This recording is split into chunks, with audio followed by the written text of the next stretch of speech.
একবার যদি দেখিতে বন্ধু জান্নাতেরই মেলা, দুনিয়াদারি সব কিছু ছেড়ে ভাবতে সারা বেলা, ও মুমিন চলো যাই যাই রে জান্নাতেরই পথ ধরে। চিল্লা বলেন আমিন।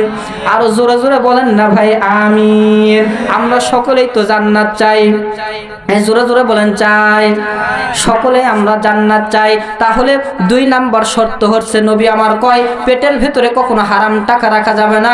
এখন মাহফিলের চাঁদা চাইতে গেলে মাহফিলের চাঁদা দেওয়া চলবে না, কিন্তু গান বাজনার চাঁদা নেওয়ার জন্য গেলে সঙ্গে সঙ্গে পকেট থেকে 100 টাকা দেয়। এমন বেয়াক্কেল মার্কা মুসলমান বাংলার জমিনে আছে না নাই? এ জোরে জোরে বলেন না ভাই আছে না নাই? এ দুষ্ট ইসলামী